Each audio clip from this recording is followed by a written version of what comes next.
plus démocratique. Et c'est le peuple sahraoui du Sahara occidental qui se trouve colonisé, occupé par le Maroc, après avoir été occupé par l'Espagne dans les années 1884.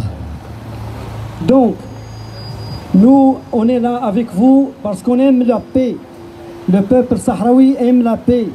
Et il prêche depuis plus de 45 ans la paix qui se trouve en fait désarmé parce qu'il a été obligé de mener une guerre de 1975 avant 1973 contre l'Espagne et depuis 1975 contre le Maroc, contre l'occupant marocain qui a essayé en fait de prendre la terre, notre terre, le Sahara occidental, avec force.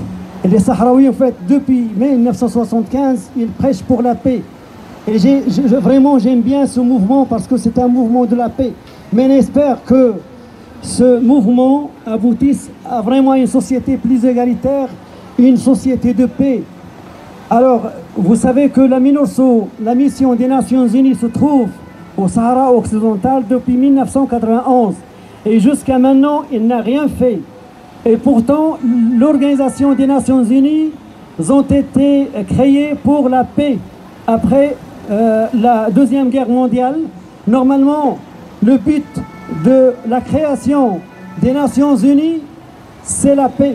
Et depuis 1991 jusqu'à maintenant, jusqu'à 2020, il y a toujours le statu quo, il y a toujours en fait, le Maroc ne veut pas céder à la paix, ne veut pas savoir et il a mis un mur de 2720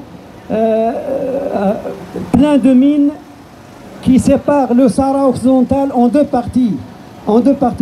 Et donc les Sahraouis sont sous occupation, ou bien en exil, ou bien dans les campements des réfugiés sahraouis. Et c'est notre force, c'est le peuple sahraoui qui prêche toujours pour la paix. Et merci beaucoup.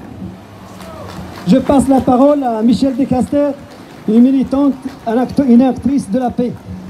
Bonjour, l'Association française d'amitié et de solidarité avec les peuples d'Afrique célèbre cette année les 60 ans d'indépendance de certains pays d'Afrique.